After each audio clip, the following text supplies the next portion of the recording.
Yo, what is good, my anime people? What is good, yo?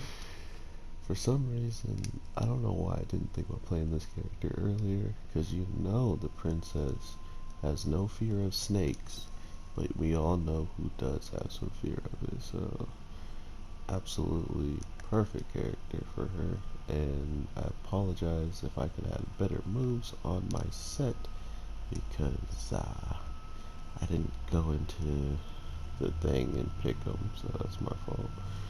But yeah, guys, it's popping off. This episode definitely felt more or less like a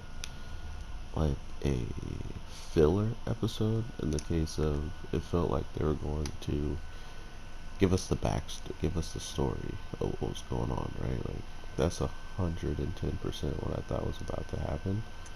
Then next thing you know, they pull the rug out from underneath us and actually give us a good amount of information about what's going on and just in general what we should be seeing from all these characters, which I mean we have been seeing. It's just from the maid's perspective, she's the only one in the show confirming that this stuff is obvious, right?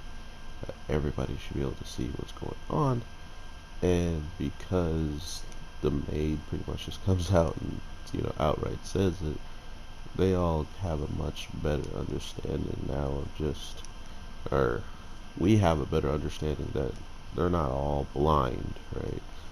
Like not everybody is just turning the eye to this and not paying attention to it. We're getting a good confirmation amount of this is how many people are falling for her compared to how many people are actually aware of everybody who is in love. So it was nice to just have some confirmation on it. I mean, it was obvious for me and my anime people, but it's still funny nonetheless to just have someone confirming what we already know. But the one person I feel so bad for is the prince, man. The prince that is actually supposed to be getting with her and like has an engagement with her and stuff. There is no way he's beating out like any of these people who uh, who want the same amount of attention, if not more attention, from old girl. So knowing that he's always going to be in competition with her best friends, and that he pretty much is going to have to turn it into how the brother is and start to go to every single event as well, because Keith was on to something. He gotta show up all the time because he knows just how dense his sister is. And then on the flip side, it also goes much further than that, like how on the levels of density that she is. So this episode turned out being like a recap of just how everybody's feeling, where everybody kind of stands, and instead of just using that recap as or using the recap of other times that we watched and seen, they took it from a whole new perspective and gave it to us from the maid, who also gives us this heart-filled story this week that actually makes me feel like she's even more of a character than, you know, um, or she's as much of a character as some of the people who want to get with our main girl, who can actually trigger death flags, right? She feels like she's right up there with them after this week's episode, and rightfully so. It takes a real person to go through mischief and pain and suffering to truly understand when uh, you are in something good afterwards, right? Like maybe it doesn't take that necessarily for every single person ever to understand that this is good and this is bad, or you're being treated unfairly and stuff like that.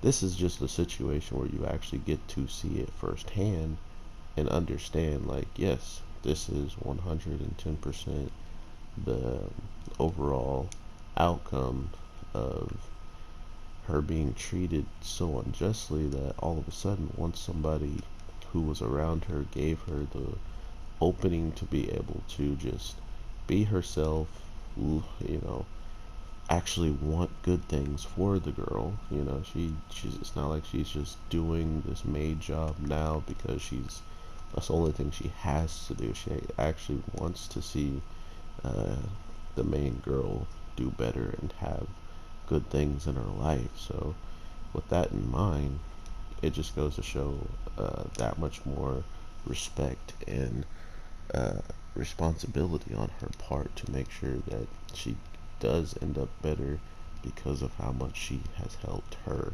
And it's really awesome to see just how much this kid, who's a young kid at the time, had the courage and how, she's from another world, so she's been doing things off her own regards.